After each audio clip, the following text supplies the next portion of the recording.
ಅವರಲ್ಲಿ ಮತ್ತೊಮ್ಮೆ Royal Challengers Bengaluru ಅಬ್ಬರಿಸಿ ಎದುರಾಳಿಗಳನ್ನು ಮಣಿಸಿದೆ.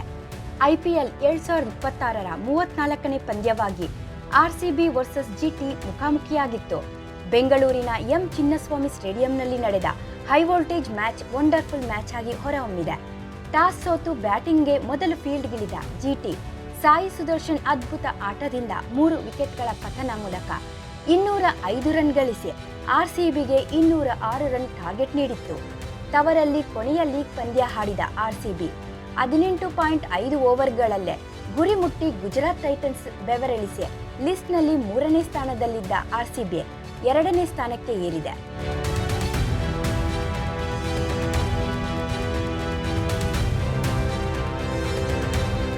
ಆರಂಭದಲ್ಲಿ ಉತ್ತಮ ಬ್ಯಾಟಿಂಗ್ ಮಾಡುವಲ್ಲಿ ವಿಫಲವಾಗಿದ್ದ ಆರ್ಸಿಬಿಗೆ ಕೊಹ್ಲಿ ಪಡಿಕ್ಕಲ್ ಜೊತೆಯಾಟ 59 ಬಾಲ್ಸ್ಗೆ 115 ರನ್ ಗಳಿಸೋದ್ರಲ್ಲಿ ಯಶಸ್ವಿಯಾದರು.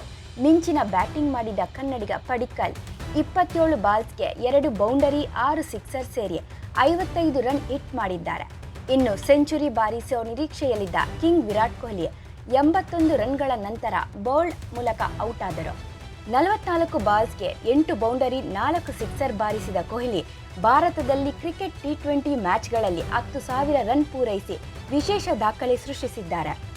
ಮೊದಲ 15 ಓವರ್ನಲ್ಲಿ ರನ್ಗಳಿಗೆ ಸೆಣಸಾಡಿದ ಆರ್ಸಿಬಿ ಕೊನೆಯ 5 ಓವರ್ನಲ್ಲಿ ಕಮ್ಬ್ಯಾಕ್ ಮಾಡಿ 5 ವಿಕೆಟ್ ಕಳೆದುಕೊಂಡು 18.5 ಓವರ್ನಲ್ಲಿ 206 ರನ್ ಗಳಿಸಿದೆ.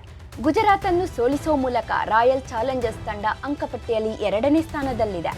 ಇನ್ನೊಂದೆಡೆ ಮೊದಲೇ ಬ್ಯಾಟ್ ಬೀಸಿದ್ದ ಗುಜರಾತ್ ಟೈಟನ್ಸ್ ಟೀಮ್ ಸಹ ಅದ್ಭುತ ಆಟವನ್ನೇ ಪ್ರದರ್ಶಿಸಿದೆ.